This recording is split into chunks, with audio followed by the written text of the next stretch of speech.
വടകരയിൽ വോട്ടിംഗ് വൈകിയതിന് പിന്നിൽ അട്ടിമറി ആരോപണവുമായി കോൺഗ്രസ്. UDFന് ആധിപത്യമുള്ള ബൂത്തുകളിൽ ബോധപൂർവം വോട്ടെടുപ്പ് വൈകിപ്പിച്ചെന്ന് DCC പ്രസിഡന്റ് കെ പ്രവീൺകുമാർ ആരോപിച്ചു. ഉദ്യോഗസ്ഥ തലത്തിൽ അട്ടിമറി നടന്നുവെന്ന് ഇലക്ഷൻ കമ്മിറ്റി പരിശോധിക്കുന്നുണ്ടെന്ന് UDF സ്ഥാനാർത്ഥി ഷാഫി പറമ്പിൽ പറഞ്ഞു. കോഴിക്കോടും വടകരയിലും റെക്കോർഡ് ഭൂരിപക്ഷത്തിൽ UDF ജയിക്കും. പല വഴിയിലൂടെയും തെരഞ്ഞെടുപ്പ് ഫലം അട്ടിമറിക്കാൻ LDF ശ്രമം നടന്നെങ്കിലും ഒന്നും വിലപ്പോയില്ല. UDFന്റെ ചരിത്രത്തിലെ ഏറ്റവും വലിയ ഭൂരിപക്ഷമായിരിക്കും ഇത്തവണ കോഴിക്കോട് വടകരയിൽ ലഭിക്കാൻ പോകുന്നത്. ഇത്തവണ 1,00,000 വോട്ട് കടക്കും UDFന്റെ ഭൂരിപക്ഷം. ഷാഫി പറമ്പിൽ ലഭിക്കാൻ പോകുന്നത് UDFന്റെ ചരിത്രത്തിലെ ഏറ്റവും വലിയ ഭൂരിപക്ഷമായിരിക്കും. ഇപ്പോൾ കോഴിക്കോടാണെങ്കിൽ 7 MK രാഘവൻ മുന്നേറും. ഞാൻ ഉറപ്പിച്ച് പറയുന്നു, ഞങ്ങൾ ജയിക്കുമെന്ന് മാത്രമല്ല പറയുന്നത്, ഭൂരിപക്ഷം 1,00,000 വോട്ടായിരിക്കും. ആർക്കെങ്കിലും വോട്ട് ചെയ്യാൻ പറ്റാതെ പോയിട്ടുണ്ടോ എന്ന് ഉൾപ്പെടെയുള്ള കാര്യങ്ങൾ വിശദമായി പരിശോധിക്കേണ്ടതാണ്. UDFന് സ്വാധീനമുള്ള സ്ഥലങ്ങളിലാണ് ഇത് കൂടുതലായിട്ട് സംഭവിച്ചതെന്നുള്ള പരാതി UDF കേന്ദ്രങ്ങളിൽ നിന്ന് ഞങ്ങൾക്ക് ലഭിച്ചുകൊണ്ടിരിക്കുന്നുണ്ട്. അപ്പോൾ അത് ഞങ്ങൾ പരിശോധിക്കും. അത് പരിശോധിച്ച് ഞങ്ങൾ അതിൻ്റെ ബാക്കി കാര്യങ്ങൾ ഫോളോ അപ്പ് ചെയ്യും. ഒരു ഉദ്യോഗസ്ഥ തലത്തിലൊക്കെയുള്ള അട്ടിമറി സാധ്യതകൾ, ഇത്തരം കാര്യങ്ങൾ നടന്നിട്ടുണ്ടോ എന്നുള്ളത് UDFന്റെ ഇലക്ഷൻ കമ്മിറ്റി പരിശോധിച്ച ശേഷം അതിലൊരു ക്ലാരിറ്റി വരുത്തി പറയും. സംസ്ഥാനത്ത് തെരഞ്ഞെടുപ്പ് അട്ടിമറിക്കാനുള്ള ശ്രമം നടന്നെന്ന് AICC general secretary KC Venugopal ആരോപിച്ചു. ഒരു ബൂത്തിൽ മിനിമം 10 കള്ളവോട്ട് ചെയ്യാനാണ് CPIM ലക്ഷ്യം വെച്ചതെന്നും KC വേണുഗോപാൽ പറഞ്ഞു. കേരളത്തിലെ ചരിത്രത്തിൽ ഇതുവരെ ഇല്ലാത്തവണ്ണം തിരഞ്ഞെടുപ്പ് പ്രക്രിയ അലങ്കോലമാക്കിയ ഒരു ഇലക്ഷനായിരുന്നു ഇന്നലത്തെ ഇലക്ഷൻ. സത്യത്തിൽ വോട്ടർമാരെ പീഡിപ്പിച്ച ഒരു ഇലക്ഷനായിരുന്നു ഇന്നലെ കേരളത്തിലെ തെരഞ്ഞെടുപ്പ് മിഷണറി ഉദ്യോഗസ്ഥന്മാർ നടത്തിയത്. Electoral system complete CPM ഹൈജാക്കിയായിരുന്നു.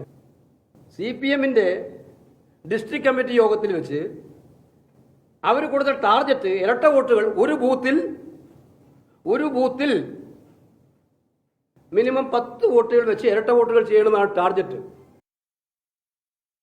3 മണിക്ക് ശേഷം ബൂത്തുകളിലേക്ക് കൂടുതൽ ആളുകൾ എത്തിയതാണ് പോളിംഗ് വൈകാനിടയാക്കിയതെന്ന് മുഖ്യ തെരഞ്ഞെടുപ്പ് ഓഫീസർ സഞ്ജയ് കൗൾ വ്യക്തമാക്കി.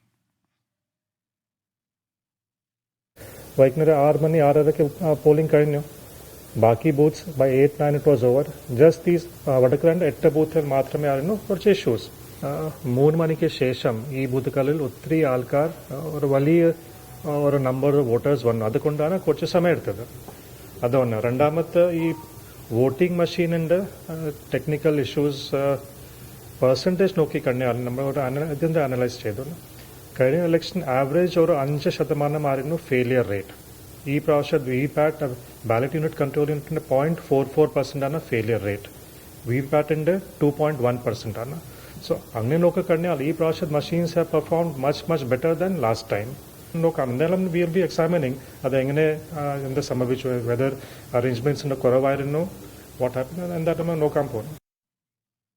രാഹുൽ സുരേഷ് ചേരുന്നുണ്ട് കോഴിക്കോട് നിന്ന്. രാഹുൽ, ഈ പോളിംഗ് വൈകിപ്പിക്കാൻ ബോധപൂർവമായ ശ്രമം നടന്നുവെന്ന ആരോപണം ഉയർത്തുമ്പോൾ പോലും കോഴിക്കോടും വടകരയിലും റെക്കോർഡ് ഭൂരിപക്ഷം എന്ന അവകാശവാദവും പ്രതീക്ഷയും പങ്കുവെക്കുന്നുണ്ടല്ലോ കോൺഗ്രസിന്റെ നേതാക്കൾ. തെരഞ്ഞെടുപ്പ് കമ്മീഷൻ അത്തരത്തിലൊരു അസ്വാഭാവികതയും ഇത് സംഭവിച്ചില്ല എന്ന് പറയുമ്പോൾ പോലും ഈ വോട്ടിംഗ് വൈകിയ ഇടങ്ങൾ അത് UDFന്റെ ശക്തി കേന്ദ്രങ്ങളാണോ? അത്തരത്തിലൊരു ആരോപണത്തിന് അടിസ്ഥാനമുണ്ടോ?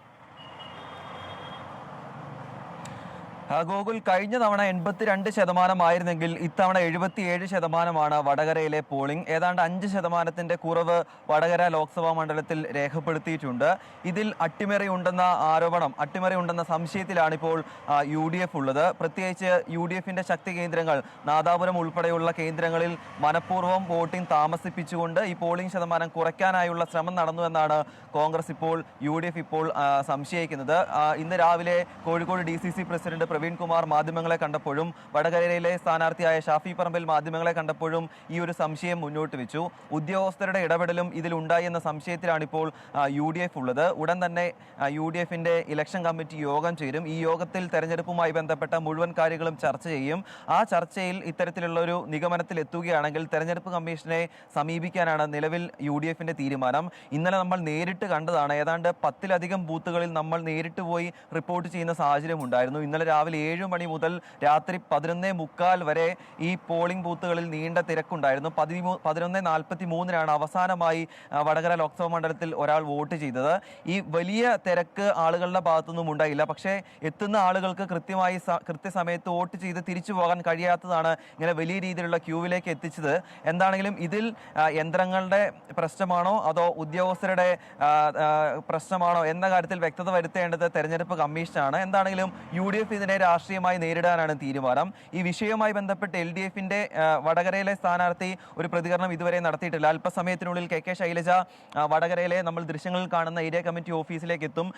LDFന്റെ തെരഞ്ഞെടുപ്പ് കമ്മിറ്റി യോഗം അല്പസമയത്തിനുള്ളിൽ ചേരാൻ പോവുകയാണ്. തെരഞ്ഞെടുപ്പ് പോളിംഗ് ശതമാനം കുറഞ്ഞതും ഈ UDFന്റെ ആരോപണങ്ങളും ഉൾപ്പെടെ ഇന്ന് ചേരുന്ന വടകരയിലെ LDF തെരഞ്ഞെടുപ്പ് കമ്മിറ്റി യോഗം ചർച്ച ചെയ്യുമെന്നാണ് നമ്മൾ പ്രതീക്ഷിക്കുന്നത്. അതോടൊപ്പം തന്നെ KK ശൈലജയുടെ ഇതുമായി ബന്ധപ്പെട്ട പ്രതികരണവും നമ്മൾ പ്രതീക്ഷിക്കുന്നുണ്ട്. പോളിംഗ് ശതമാനം കുറഞ്ഞാലും LDFും UDFും ഉൾപ്പെടെയുള്ള മുഴുവൻ മുന്നണികളും വടകരയിൽ വിജയപ്രതീക്ഷയിലാണ്. പോളിംഗ് ശതമാനം കുറഞ്ഞാലും തങ്ങൾക്ക് വീഴേണ്ട വോട്ടുകൾ കൃത്യമായി പോൾ ചെയ്തിട്ടുണ്ടെന്ന ആത്മവിശ്വാസത്തിലാണ് LDFും UDFും വടകരയിലുള്ളത്. ഗോകുൽ.